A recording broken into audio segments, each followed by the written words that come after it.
Salut à tous, c'est Nofum pour une nouvelle vidéo et cette fois-ci, je veux faire une petite deck profile de deck Zoroark X de N, deck avec lequel j'ai gagné ce magnifique playmat Zoroark X de N au League Up des gentlemen du jeu. Je crois qu'on était, je sais pas plus, 16, 17, 18 Masters, quelque chose comme ça, dont des gens plutôt connus comme Yohan Barcezac ou Mathias Cohen-Solal qui étaient présents à ce cup. Et donc j'ai joué ce deck-là, Zoroark X de N, qui malgré tout le doom posting à propos du deck, gens qui disent que c'est nul, c'est pas très fort, ça fait que 170. En fait, le deck est plutôt bien positionné dans le format actuel, pour Séville notamment. Et je pense que le deck est très très fort, notamment avec pas mal d'options. L'ability Troc en français, donc Trade, qui est un réminiscent de Zorak GX, est très très forte. Et ça permet vraiment de finir son deck, de trouver les cartes qu'on veut au maximum. C'est déjà très fort dans Gardevoir au précédent format avant la rotation avec Refinement. Donc il n'y a pas de raison qu'avec un Pokémon à 280 points de vie, qui peut copier des attaques, une attaque très très importante, je vous expliquerai en vous montrant la decklist. Il n'y a pas de raison que ce deck-là soit low tier. Donc c'est parti pour la decklist. On commence bien sûr 4 Zoroark X de N. Donc l'habilité, le talent, Troc qui permet de défausser une carte et de piocher deux. Voilà, donc vraiment on défausse toutes les cartes inutiles dont on n'a pas besoin. Et on essaie de trouver des cartes meilleures pour le tour. Et son attaque pour 2 énergies ténèbres, Joker Nocturne, qui va nous permettre de copier l'attaque de nos Pokémon N de banc. Donc notamment l'attaque, je vous montrer plus tard, parce qu'on a bien sûr 4 Zoroa pour accompagner les Zoroark X. Voilà, 4 Zoroark X et 4 Zoroa. Et donc bien sûr l'attaque qu'on veut copier le plus souvent, c'est les Darumacho. L'attaque de Darumacho, donc pas la première attaque, qui est quand même plutôt pas mal dans certains match-up. Contre-explosion qui fait 30 fois le nombre d'énergie de base dans la pile de défauts de notre adversaire. Ça peut servir contre Golden Go notamment, s'il joue pas très bien. C'est pas un très bon match-up Golden Go, mais je vous expliquerai pour plus tard. Et mais surtout l'attaque qu'on veut copier, c'est l'attaque canon corps enflammé. Elle va faire 90 dégâts sur le Pokémon actif et 90 dégâts sur un Pokémon de banc en défaussant toutes nos énergies. Donc, rappelle, dans ce format, il n'y a pas de bench barrière, on n'a plus Manafi, et donc c'est très facile de sniper de petits Pokémon. Ça peut être 2 Dracloak, 2 Tarsal, 2 Zoroa si c'est Mirror, 2 Salamèche, bref, peu importe. Et même si c'est pas des petits Pokémon, à force de faire des 90-90, vous allez deny Phasant DPT, Unfair Stamp, les Counter Catcher adverses, et vous allez mettre plein de dégâts partout sur le terrain adverse. Et surtout si l'adversaire n'est pas en mesure de vous mettre KO en un coup, il est capable de se prendre l'attaque de Reshiram. Donc voilà, le dernier Pokémon qu'on peut copier, Reshiram qu'on joue en un exemplaire. Donc l'attaque Flamme Vertueuse pour faire juste 170, mais surtout l'attaque Rage Massive qui va faire 20 fois le nombre de marqueurs qu'il y a sur nos Pokémon. Donc voilà, si l'adversaire n'est pas capable de mettre KO en un coup Zoroark, et qui décide de l'attaquer, voilà, il prend le risque de se faire revenge kill avec Reshiram. Donc au niveau des attaquants qu'on peut copier, on voit bien on a 2-2 Darumacho, parce que c'est notre attaquant principal. On peut jouer un troisième Darumaron, mais souvent on a besoin que de 1 voire 2 max sur le terrain. Si on se sent que l'adversaire peut menacer notre Darumaron facilement tour 2, bah, on essaye de poser le deuxième. Mais généralement, bon, bah, s'il est en prix, si on a un en prix, bah, c'est comme ça. Mais ça vaut pas forcément le coup de rentrer un troisième Darumaron pour le cas où Darumaron est en price dans le match-up où on a besoin d'en poser deux. Voilà.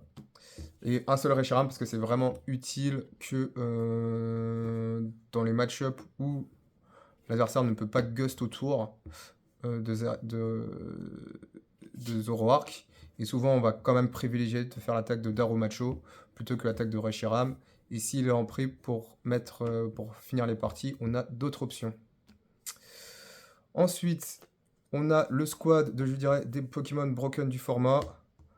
Rose Bouton, Fortusimia, Favianos X. Donc voilà, la Trinité. Si votre deck joue pas ces 3 cartes, que fait-il? Ah, il doit peut-être jouer Dusknoir à la place de ça, mais l'un n'empêche pas l'autre. Voilà, donc rose bouton pour ralentir l'adversaire. On va essayer de ralentir au maximum l'adversaire, le temps de trouver nos aurarques et de mettre nos énergies sur nos aurarques pour pouvoir attaquer. Fortusmir, on joue des énergies dark, donc c'est parfait. On n'a pas besoin de grand chose pour le rentabiliser. Et ça nous permet de gagner plus ou moins les Bedouars ou d'embêter Lanceurien en lui renvoyant des dommages qu'il pourrait mettre sur notre terrain. Et Favianos X, hein, bah, tout simplement pour piocher des cartes si en plus, voilà, on peut faire Favianos, troc, troc, troc, troc, et ça me permet de voir beaucoup de cartes si on a besoin de réaliser nos combos. Et enfin, le dernier suspect du format, Ursaluna. Voilà, donc la plupart du temps, Ursaluna, ça va être notre finisher. Voilà, 240 points de vie, ça suffit pour KO Raging Bolt, Ogarpon. Ça peut suffire aussi si on a mis des 90 sur des gros Pokémon pour KO Dragapult. Ça peut KO Clefairy. Enfin bref, ça KO plein de choses dans le format. Il se fait pas Revenge Kill facilement parce qu'il a 260 points de vie. En plus, on joue des choses pour le rendre plus tanky, vous verrez dans la liste. Donc vraiment un finisher incroyable. Pas de raison de pas le jouer, puisqu'on va pas finir les parties en faisant des 170, ça c'est sûr. Donc il nous faut un attaquant de fin de game qui nous permet de faire plus de dégâts. Pas de Pechaminus, la carte est très mid, on n'a pas la place sur le banc, on veut pas mettre un Pokémon qui a 190 HP et qui sert strictement à rien en termes de pivot. On a suffisamment de cartes pour pivoter dans le deck si on a envie. Donc voilà, vraiment pas besoin de Pechaminus pour ça. Et faire 210 avec le Mochi, c'est pas incroyable en fin de game. On peut tout simplement utiliser Ursaluna ou on préfère tout simplement utiliser l'attaque canon corps enflammé en début et mid-game. Au niveau des supporters, de consistance, on a 2 machines de recherche. Hein. 4 machines de recherche. Voilà, 4 machines, pas besoin d'expliquer trop. Hein. On est là, de toute façon, le deck il veut plus ou moins Iono Spam quand il est lancé. Research, très bonne carte pour trouver plein de combos sans forcément refresh la main de l'adversaire. Et bon, voilà, hein, Research toujours très bonne carte dans le format, peu importe le deck que vous jouez, quasiment. Ensuite, un nouveau supporter qui est sorti dans la nouvelle extension Exploration de Pierre.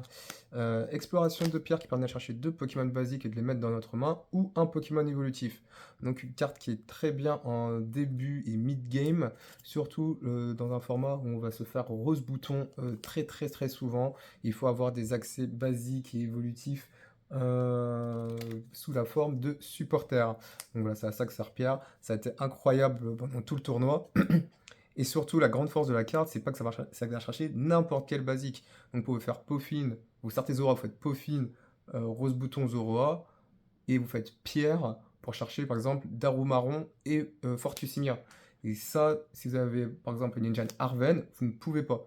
Vous pouvez pas aller chercher Darumaron et Fortusimia. Donc, vraiment très bien. Et puis, si vous le piochez, que vous avez déjà vos basiques, vous pouvez aller chercher votre Zoroark et commencer à faire des trades. Donc vraiment, vraiment très très très intéressant. Et ensuite, les 2 autres supporters de consistance qu'on a, c'est Jack et Cyano. Donc c'est pour trouver spécifiquement nos Pokémon évolutifs. Jack, ça va chercher 2 Pokémon évolutifs et Cyano, ça va chercher 3 Pokémon X. Ça peut aussi aller chercher du coup Fezandipiti et Ursaluna. Alors avant, je jouais 2 Jack. Pour ce tournoi, je voulais tester le split de Jack Cyano. Vous pouvez jouer 2 Jack si vous le voulez pour avoir plus de consistance pour trouver Darumaron. Mais Cyano est vraiment pas mal pour filter plus le deck. Ça va chercher une carte de plus. Et pour aussi trouver Fezandipiti.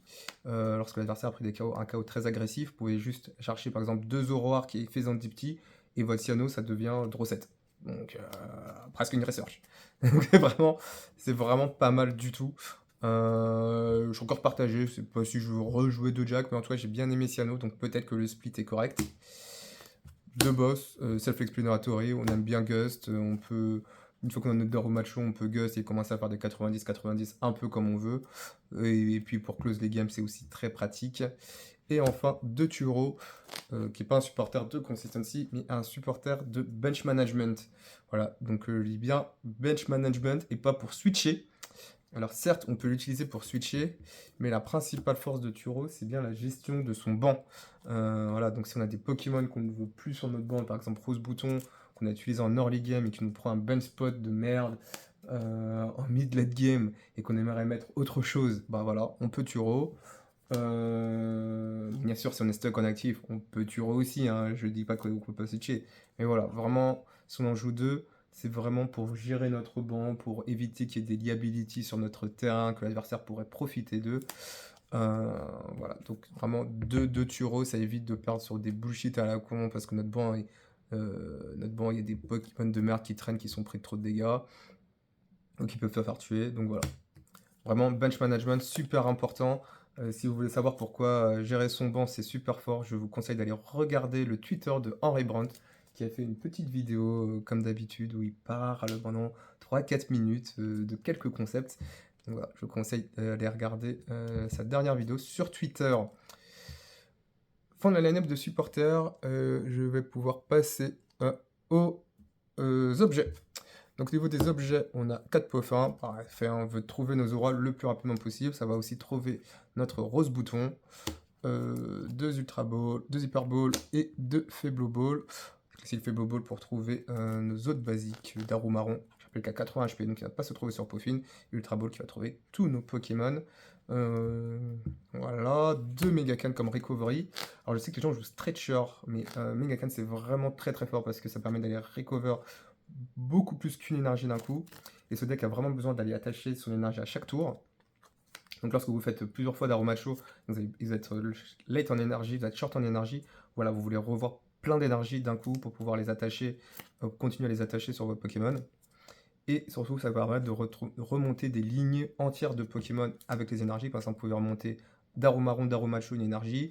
Vous pouvez remonter Fortussima une énergie faisant diptyque, vous avez discard en early game d'un coup pour pouvoir les repiocher.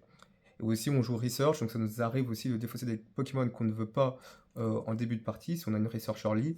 Et après, bah, voilà, on fait Mega Can et on remonte tout ça d'un coup. Certes, on n'a pas l'immédiateté de Stretcher, mais la force de recouvrir 3 cartes plutôt qu'une est vraiment, vraiment très impactante dans ce deck. En termes de recovery, qui joue aussi comme accélération d'énergie, on joue 2 PP plus de N.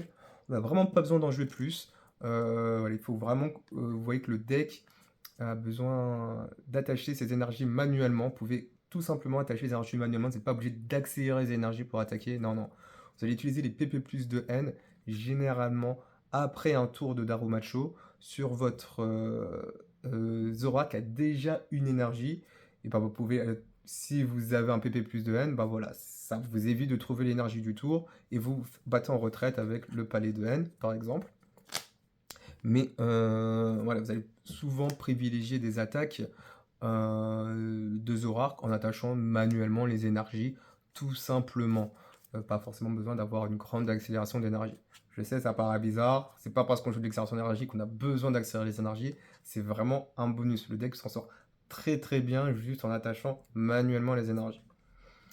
Une vaisselle pour trouver ces énergies d'ailleurs, pour pouvoir les attacher. Donc, très bien. Un counter catcher, attrape riposte au cas où on est derrière. Et bien sûr, ça va avec l'Ace-Spec qui est attrape ultime. Donc voilà, je joue attrape ultime comme Ace-Spec. Pourquoi attrape ultime? Alors, il y a, à mon avis, 3 high-tech qui sont vraiment fortes dans le deck. Les deux autres, c'est tampon injuste et boîte à secret. Elles ont toutes les 3 des forces et des faiblesses. Pourquoi je joue attrape ultime? Parce que ça fait économiser un slot sur attrape riposte, parce que d'avant je jouais 2 boss de attrape riposte. Ça permet de gagner en agressivité et en mobilité. Ça va arriver que par exemple vous faites Darumacho, l'attaque de Darumacho avec Zoroark, que vous n'avez pas d'énergie sur l'actif. Et il faut avouer que vous n'avez pas d'énergie, vous n'avez pas d'énergie du tout, pas d'énergie. Et que vous n'avez qu'un seul Zoroark. Donc si vous faites attrape ultime, parce que voilà, vous n'avez pas de chance, donc vous pouvez faire attrape ultime. Ensuite faire NPP's up énergie, retreat, et quand même continuer à attaquer. Ça vous gagne en mobilité aussi avec Ursaluna, vous sortez Ursaluna, hop, bah vous avez un moyen de switch. Et surtout en fin de game, vous avez un moyen de switch, même quand Ursaluna a déjà attaqué. Donc vous pouvez faire Ursaluna KO, prendre 2 prix, passer à 2 prix restants, l'adversaire se dit ok j'ai un tour, il peut se restabiliser ou s'il whiff. Et derrière, vous faites Apram Catcher, Retreat, et encore vous tapez avec Ursaluna. Et donc la combinaison de Attrape Ultime plus Ursaluna est une vraie win-con dans beaucoup de match-up, notamment par exemple des match-up comme Raging Bolt, où votre plan de jeu va vraiment être de faire 2 fois Ursaluna en fin de game pour gagner, pour prendre les 4 derniers prix. Donc vraiment cette flexibilité autour d'Attrape Ultime, c'est ce qui a fait que j'ai choisi cet aspect. Pour les deux autres aspects, Tampon Injuste et Secret Box, c'est vraiment la consistency. Voilà, vous allez pouvoir pull off des combos. Par exemple, vous allez faire Secret Box et vous allez récupérer, je sais pas, Cyrano, plus NPP's Up, plus le stat pour Retreat. C'est quoi le dernier truc? Plus l'item, plus voilà les items, je vais vous montrer la line-up d'items. Bon, on peut pas dire la line-up d'items, c'est Amulette de Bravoure, Defiance Bun et Sable du Pouvoir. Sablier de pouvoir, je vous expliquerai pourquoi tout ça. Donc voilà, pouvoir recharger un des trois. Et ça permet vraiment de pull off des combos vraiment très forts. Très bonne carte à piocher aussi en tour 1. Voilà, si vous l'avez, vous pouvez faire Secret Box pour chercher votre peaufine, votre stade, etc. Et votre supporter pour le prochain tour. Voilà, maintenant par contre le ceiling est un peu moins élevé que d'avoir Attrape Ultime ou Tampon Injuste. Tampon Injuste aussi qui est un spec qui est plutôt pas mal, qui est très bien aussi comme spec si vous jouez une engine Arven, laquelle je suis pas très fan parce que Arven est vraiment pas moyen dans le format actuellement. Mais si jamais vous décidez de jouer Arven, vos Arven deviennent de la disruption, donc c'est pas trop mal non plus. Et puis même sans jouer une engine Arven, ton point juste reste très très fort lorsque l'adversaire prend un KO. Voilà, aussi vous voulez avoir peut-être un meilleur match-up Raging Bolt ou Terrapox. Voilà, ça peut être le genre d'aspect que vous voulez jouer. Parce que voilà, vous faites tampon injuste, vous faites un 90-90, et puis l'adversaire se retrouve en brique parce qu'il n'a pas de Noctol, il peut pas activer Fez, etc. Donc ça peut être aussi une option intéressante de jouer le tampon injuste. Au niveau des tools, vu qu'on a parlé des tools de Secret Box, alors le tool que je pense que tout le monde joue dans ces listes, c'est Defiance Band, plus 30 si on est derrière. Voilà, bon, il n'y a pas grand chose à dire. Ça peut faire des maths des fois. Pas tout le temps, mais des fois ça en fait. Ça en fait surtout avec Darumacho. Si on fait l'attaque pour KO Augur Pont plante. Parce que 90 plus 30 ça fait 120, 100 fois x2 ça fait 240. Donc voilà, ça permet de KO Augur Pont plante et de KO par exemple un out sur le bench en même temps. Donc de prendre 3 prix. Et si l'adversaire a pris à KO, a pris 2 prix, a KO quelque chose avant. Donc voilà, très très fort cette combinaison là. Des fois faire 270 c'est relevant, pas tout le temps, mais des fois. Et faire 200,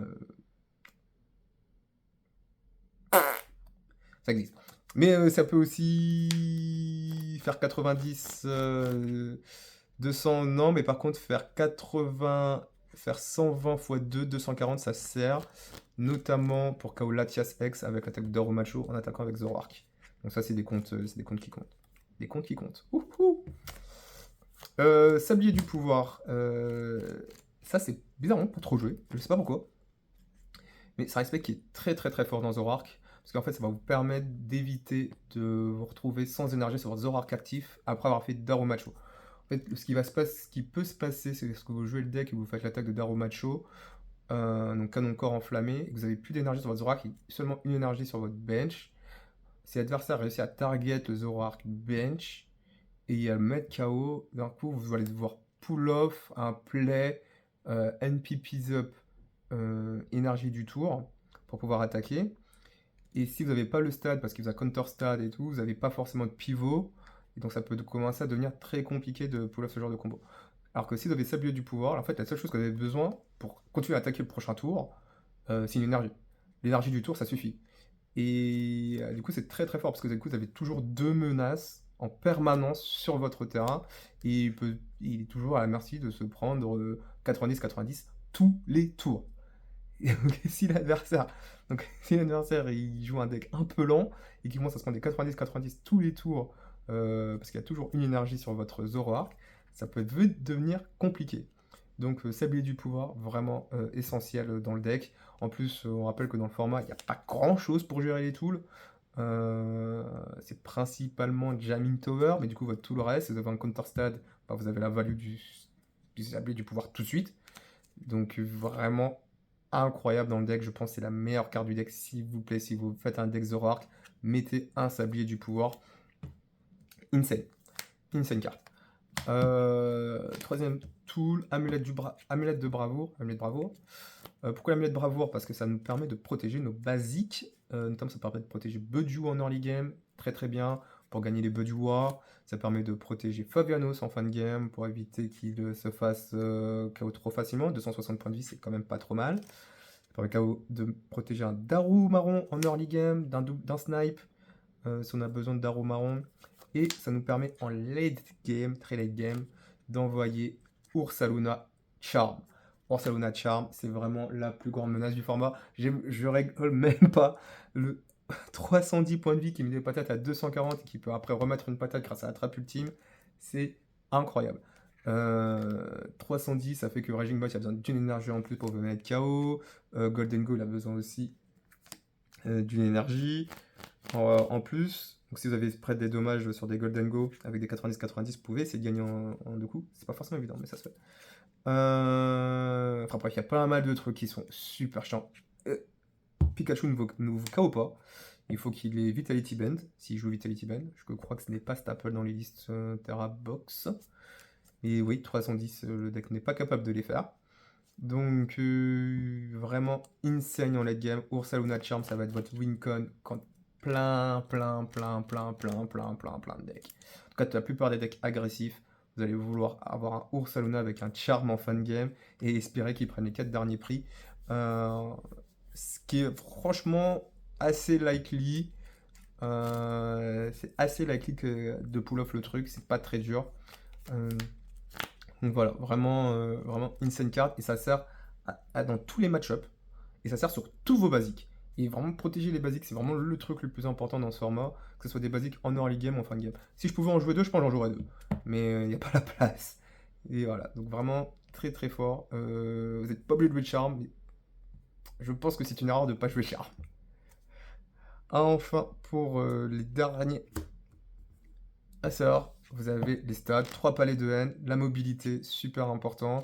J'en ai longtemps joué deux, et puis j'en ai rendu compte que le troisième, en fait, c'est vraiment très très fort. Ça nous permet de retreat si on est en early game et qu'on start Reshiram ou Darumaro, ça nous permet de retreat sur Budew. Ça me permet de pas se faire stuck, Reshiram aussi ou Darumacho, si l'adversaire décide de tempo un tour, de nous stall un tour. Ça permet de retreat aussi dans nos Zoroark, en fonction de qui a les énergies ou pas.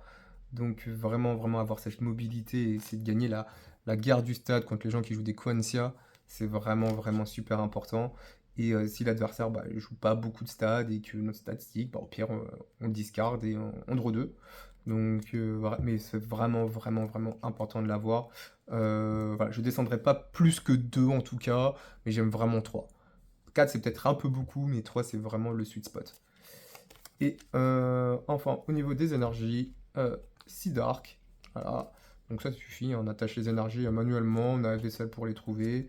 Rien de spécial pour ça. Et de Reversal, principalement pour attaquer avec Darumacho dans certains match-ups, notamment dans le match-up, tous les match-ups où ça joue Ogre contre Grâce. On va vouloir essayer d'envoyer Darumacho Reversal avec le bandeau défi. Ça sert aussi contre Golden Go. Ça peut servir contre Golden Go. Si Golden Go s'est pris 2 attaques de Budew, on peut faire corps enflammé avec Defense Bond pour KO Golden Go et mettre 90 sur notre Golden Go. Et ça sert aussi Meilleur Rundown si contre Gardi, s'il a pris un prix avec Budew et que nous on a Darumacho Reversal, voilà. Ça peut marcher aussi comme ça. Donc vraiment très fort de pouvoir avoir l'option d'attaquer avec Darumacho, d'envoyer un One Prizer pour casser le price trade. Si vous avez des notions de price mapping qui vous manquent, vous pouvez aller regarder la vidéo sur le price mapping sur la chaîne. Mais voilà, très important Darumacho dans cette optique-là. Donc voilà pour la liste. Au niveau des match-up, je vais rapidement lire les match-up, mais Dragapult, Gardi, ce sont plutôt des bons match-up. Plus Gardi que Dragapult. Gardi, je pense que le deck, il farm Gardi, capable, même sous pression de Budew, de setup assez bien et de pouvoir commencer à menacer ses Tarsal, puis ses gardes-voir très facilement. En plus, le deck est pas très bon pour envoyer Bediou contre ce deck-là. Notamment parce qu'il s'il fait 20... Enfin, s'il attaque Zoroa avec Bediou, avec Rose Bouton, Zoroa se prend 20 dégâts. Et du coup, Fortusima Énergie. Et si on arrive à retreat dans Rose Bouton, on est capable de KO le Rose Bouton adverse tout en y faisant une Chipollen. Donc voilà, c'est un peu sus. Un peu sus. Et au niveau de Dragapult, Dragapult doit toujours Gust autour, parce qu'il peut pas taper dans Zoroark gratuitement sinon il se prend Reshiram. Ou sinon, il faut qu'il déjà encaisser un coup. Donc c'est assez compliqué, faut qu'il arrive à tout le temps Gust. Nous, on a des choses comme des Charms, des Turos pour essayer de manage notre bench pour pas qu'il y ait trop de dommages. On a aussi notre Fortusimia. On est capable de menacer les Skelenox ou les Drippy facilement en early game. Et pareil, on est capable de se setup plutôt bien sous Bediou. Voilà, Trade, c'est vraiment une ability très forte et on a pas mal d'options pour chercher nos Pokémon, même si on se fait Bediou. Donc ces deux match-up là sont plutôt bons et c'est tant mieux puisque ce sont les considérés comme les meilleurs decks dans le format. Pour les autres match-up, Raging Bolt et Tank Pago, je pense que ce sont des match-up close, c'est 50-50. Ah, ça dépend de. Alors, pas pour les mêmes raisons, je pense. Raging Bolt, c'est plus, faut qu'il whiff, ce qui peut totalement arriver. C'est pas. Surtout si on arrive à détruire son engine Noctowl. L'un des trucs qu'on peut faire dans le match-up aussi, c'est de faire des 90-90 avec Zoroark et pas d'Aromacho. Et d'avoir aucune énergie sur nos Zoroark, comme ça il peut pas envoyer Pont grâce pour 3 énergies pour nous KO notre Zoroark. Donc ça c'est vraiment, vraiment intéressant à savoir. Savoir que voilà, si on n'a pas d'énergie, il peut pas nous KO facilement avec Terrabox, ça c'est plutôt Terrabox, avec Raging Bolt. Pas nous KO facilement, donc il doit envoyer Raging Bolt. S'il envoie Raging Bolt, en fonction du nombre d'énergie qu'il a en discard, on peut envoyer Darumacho Reversal et faire la première attaque. Ouais, il y a des dynamiques comme ça qui peuvent se jouer. Et bien sûr, Ursaluna fin de game avec le charm, ça c'est garanti. Petite disruption, paf paf, c'est garanti. Après, attraper le team pour close la game, si jamais vous en avez besoin. Tank Pagos, j'ai pas beaucoup testé le match-up, mais je pense que c'est assez close. Il peut pas, pareil, il peut pas taper dans Zoroark, sinon il se prend Reshiram en RK. Mais nous, on fait pas forcément beaucoup de dégâts et notre Darumacho est un peu weak parce que il a des frisons qui protègent les Out. Donc je pense que dans le match-up, ce qu'on veut faire, testing assez limité que j'ai eu contre le match-up, c'est vraiment de target les frisons pour le forcer à utiliser ses Noctowl pour remettre frison et donc à lui faire dépenser des ressources pour pas grand-chose. Tandis que nous, notre engine va scale beaucoup mieux que le sien en fin de game. Donc je pense que c'est un peu la théorie du match-up. Il faudra que je teste plus, mais je pourrai vous en dire plus quand j'aurai un peu mieux testé. Et les match-ups qui sont un peu sus, Terrabox et Golden Go. Sans tech, les match-ups sont un peu compliqués. Terrabox parce qu'il peut menacer Daru Marron et l'actif. Donc ce qu'il faut, c'est réussir à poser 2 Daru Marron. Si on arrive à poser 2 Daru Marron, c'est pas mal. Ou à le protéger un avec Amulette de Bravoure. Si on arrive à le faire, généralement c'est fine. Si on n'arrive pas à le faire, ça peut être compliqué de trouver des bons attaquants dans le match-up. Donc après, le mec peut toujours faire quelques displays ou doit avoir posé des Pokémon qu'il n'a pas envie de poser, comme Latias. Et du coup, on peut faire CC Latias et après essayer d'envoyer 2 fois Ursaluna. Mais ouais, c'est pas forcément très simple. Et Golden Go, je sais que les gens ont l'impression que Golden Go, le match-up est bon. Mon expérience, le match-up est pas forcément très bon si le joueur de Golden Go joue bien. Ce qui est ok, il faut que le joueur joue bien, mais on imagine que le joueur joue bien de toute façon, ouais. Parce qu'il peut jouer autour de Darumacho. Notamment, il peut prendre 2 prix assez facilement, même sous Bediou, sans commit beaucoup d'énergie dans sa discard. Et du coup, on peut pas envoyer Darumacho. Et si on n'a pas réussi à faire 2 tours de Bediou pour faire Darumacho, Defiance Bun et faire 90 plus 20, donc ça fait 120, 100 fois 2, 240, avec les 2 tours de Bediou, 260. Ça devient très compliqué de gérer son board. Alors, du coup, il faut envoyer Zoroark assez rapidement pour qu'il commence à défarcer les énergies pour le chaos, pour que Darumacho arrive, qu'il fasse la première attaque. Après, lui, il peut faire des retrievals pour récupérer juste les nombres d'énergie pour récupérer toutes ses énergies et défausser que les énergies nécessaires.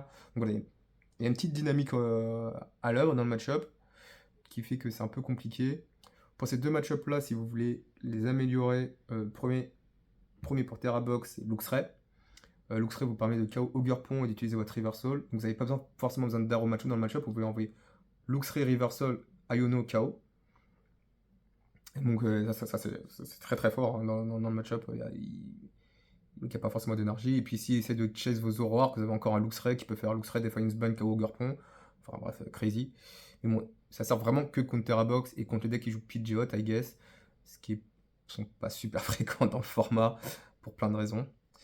Et pour Golden Go, si vous voulez améliorer le match-up, vous pouvez jouer Karateka. Je sais pas ce que c'est vrai nom en français, mais bon, c'est le GAFA, c'est qui fait plus 40 sur les X. Ça vous permet de faire Canon Corps enflammé, Karateka pour le KO. Parce que du coup, vous faites 130 x 2, 260. Et là, vous pouvez mettre 90 sur le bench. Et du coup, s'il hit pas les 90 pour envoyer Zoroark, Reshiram pour KO. Parce que du coup, 170 plus 90, 260. Et après, s'il remet des énergies et que vous avez reset-up un Darrow Macho, vous pouvez faire l'attaque canon contre-explosion, soit avec un autre Zoroark, soit avec un Darrow Macho, pour remporter la partie. Donc, je